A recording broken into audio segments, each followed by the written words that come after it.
The courtroom fell silent as Judge Daniel's eyes locked with the defendant's.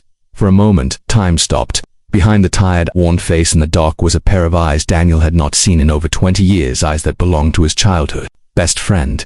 The courtroom smelled faintly of old paper and polished wood, the kind of scent that clung to places where serious things happened. Judge Daniel Carter adjusted his robe, the fabric brushing against his wrists as he prepared for another long day of hearings. The morning sunlight cut through the tall windows in golden beams, landing across the rows of benches filled with spectators, lawyers, and reporters. He scanned the docket in front of him without much thought. Routine cases, nothing unusual until the clerk announced the next one. Case number 4812, the State versus Michael Turner. Daniel's eyes lifted out. What habit, but what he saw made his breath catch in his throat. The man being led to the defendant's table in handcuffs looked older, thinner, and far more worn than the boy Daniel had once known. But those eyes, they were unmistakable. For a brief, dizzying moment, Daniel wasn't in a courtroom. He was 10 years old again, standing on the bank of a muddy river, watching Mikey pull him to safety after he had slipped and fallen in. They had been inseparable once, bound by scraped knees, shared secrets, and dreams bigger than their small town could hold. And now Michael was standing accused of armed robbery. Daniel's fingers tightened around his gavel. His training screamed at him to remain impartial, to bury personal feelings deep beneath the layers of law and procedure, but his mind refused to obey. He listened as the prosecutor described a scene of panic and fear. A corner store. A masked man, a gun, waved in the air. Witnesses had been terrified. The store clerk had been traumatized. Michael sat there, shoulders slumped, eyes fixed on the table, as if the weight of the entire world had been dropped on him. When the defense lawyer spoke, Michael finally looked up.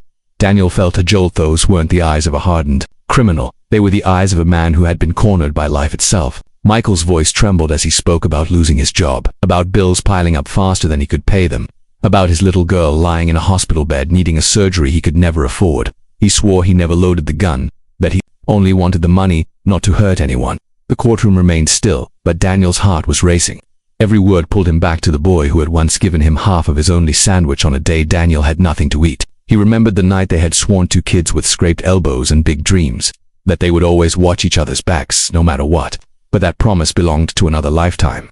Now, he sat as a judge, bound by duty, knowing that the man across the room might soon lose everything. When the recess was called, Daniel leaned back in his chair, his face calm for the court, but his mind in turmoil. Outside, the city carried on with its noise and rush, unaware that inside this room, two lives were colliding in a way that would change them both forever. The night after the first day of trial, Daniel sat in his study, the dim light from the desk lamp casting long shadows across the stacks of legal books and old case files. He had always taken pride in separating his personal life from the bench, but tonight, the lines blurred in a way he had never experienced. Michael's voice kept echoing in his mind, laced with desperation yet stripped of menace. He poured himself a glass of water, but his hand lingered over it, motionless, as memories crept in uninvited. He could see them, two boys on cracked basketball courts, laughing until their sides ached. He remembered how Michael's mother used to pack extra sandwiches, because she knew Daniel's family couldn't always afford lunch. They had dreamed about leaving their small town together, chasing big futures. Daniel to become a lawyer, Michael to open a repair shop. Somewhere along the way, those roads had split. Daniel had chosen discipline, college, and law school. Michael had taken jobs wherever he could find them, often working nights. His shoulders stooped from labor.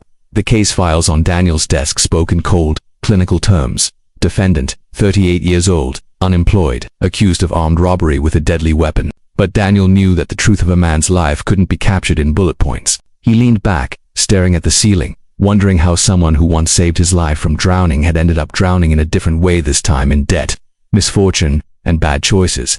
The next morning the trial resumed, and Daniel forced with himself into the familiar rhythm of procedure. The prosecution brought in a store clerk who described shaking in fear as Michael waved the gun, even if it wasn't fired. Her voice cracked as she recalled the sound of the door slamming when he fled. Michael avoided looking at her, his jaw tight, his hands folded on the table. The defense countered with a neighbor who testified about seeing Michael struggle for months, trying to sell his tools to cover medical bills, a man who loved his daughter more than anything. As the testimonies unfolded, Daniel caught himself watching Michael's reactions, searching for the boy he once knew. He found him in fleeting moments, the softening of his eyes when the neighbor mentioned his daughter, the way his shoulders lifted slightly when someone spoke kindly of him. But Daniel also saw the toll that years of hardship had carved into him, lines etched deep into his face like a map of every road that had led him here. When the session ended, Daniel remained seated as the courtroom emptied, staring at the empty chair where Michael had been. He knew the jury would have to decide based on evidence, not history. and that his role was to ensure the law was followed without bias. Yet deep inside, a voice whispered that justice was not always the same as mercy. And sometimes mercy was the only thing that kept a man from breaking completely. That night, Daniel didn't go straight home. He drove aimlessly through the city streets, past the glowing windows of houses where families sat together for dinner, past the corner store where Michael had made his terrible choice. He parked across from it, staring at its small neon sign flickering in the dark, and wondered if this trial was truly about crime or if it was about the pieces of two intertwined lives that had been scattered across the years, now being forced back together in a place neither of them had ever wanted to be. The third day of the trial began with a heaviness in the air, as though everyone in the courtroom sensed that the end was near. The prosecution rested its case, confident that the evidence, security footage, eyewitness accounts, and the recovered weapon was enough to secure a conviction. But the defense wasn't finished. Daniel kept his expression neutral as Michael took the stand, his hands trembling slightly as he swore to tell the truth. His voice was steady at first, recounting the months leading up to the robbery, the layoffs at the factory, the rejected job applications, the hospital bills arriving like clockwork, each one heavier than the last. He spoke about his daughter, Emily, her small hands gripping his when she was in pain, her voice asking if he could stay with her instead of going to work. The defense attorney asked why he hadn't sought help, and Michael admitted, with quiet shame, that he'd been turned away from charities with long waiting lists, denied loans, and told by strangers that everyone had problems. That night he had walked past the store, seen the cash register through the window, and made the worst decision of his life. As Michael spoke, Daniel's mind drifted back to a night years ago when they were teenagers, standing on the roof of the old train depot, watching the town lights below. Michael had said, "If life ever tries to crush us, we fight back. Promise." Daniel had promised. Now he sat as the one tasked with deciding his fate. The prosecution cross-examined with precision, highlighting that Michael had brought a gun, masked his face, and terrified innocent people. Michael didn't deny it. He simply said, "I thought I had no other way."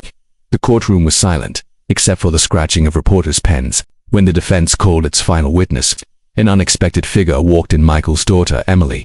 She was pale and frail, her hair tied back, wearing a hospital bracelet on her wrist. The judge and Daniel wanted to object to such an emotional display, but the man inside him froze as she looked up at her father with wide eyes. Her small voice carried through the room as she told the jury her dad was the bravest person she knew, that he read to her every night in the hospital, that he once sold his own coat in winter so she could have medicine. She didn't understand why he was here, only that he was her hero. Some jurors shifted uncomfortably, others looked down, and Daniel felt a knot form in his chest.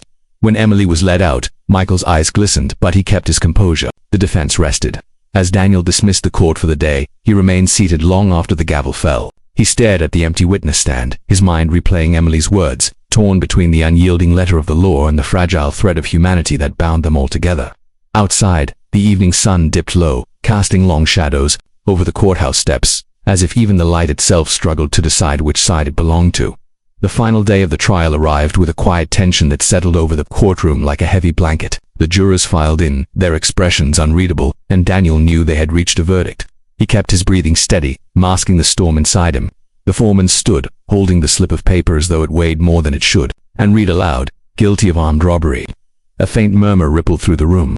Michael's shoulders sagged, but his face stayed calm, almost resigned. Daniel felt the familiar script of sentencing running through his mind. Years in prison, standard procedure, justice by the book. But then his gaze drifted to the gallery, where Emily sat clutching her mother's hand, her small frame swallowed by an oversized cardigan. He thought of her voice on the stand, her unwavering belief in her father, and something inside him shifted. He cleared his throat, the courtroom falling silent once more. "Michael Turner," he began, "this court recognizes the seriousness of your crime. You frightened innocent people. You broke the law, and there must be consequences. But this court also recognizes that justice is not blind to circumstance." His words hung in the air, and a flicker of surprise crossed Michael's face. Daniel spoke of Michael's past, the lack of prior violent offenses, the testimony of his character, the desperate situation that led to his choice. He sentenced Michael to a significantly reduced term with immediate eligibility for a rehabilitation program designed to transition him back into society. Gasps echoed in the room. Reporters' pens raced across their notepads. "You will serve your time," Daniel continued, "but you will also have the chance to rebuild your life and to be there for your daughter when she needs you most." Michael's lips parted as if to speak, but no words came, only a nod and eyes glistening with unspoken gratitude. The bailiff moved to escort him away, and as Michael passed, he paused just for a heartbeat, meeting Daniel's gaze. In that brief silence, years of friendship, loss, and unkept promises were quietly mended. Daniel gave the smallest nod. No one else would notice an acknowledgement of the boy who once pulled him from a river, and the man who had almost been lost to a different kind of drowning. When the courtroom emptied, Daniel remained at the bench, staring at the empty chairs, listening to the faint echo of footsteps in the hall. Outside, the late afternoon sun spilled over the courthouse steps, bathing the city in gold. He stepped out into the light, the sound of traffic and life rushing around him, feeling the weight on his shoulders ease for the first time in days. Some would say he had been too lenient, others that he had shown rare compassion. But Daniel knew one thing for certain: justice was not always about how hard the hammer fell. It was about making sure it fell in the right way. And sometimes, keeping a promise made long ago was the truest verdict of all. If this story touched your heart, don't forget to like, share, and drop your thoughts in the comments. Subscribe to The Black Struggle for more powerful stories that will keep you hooked.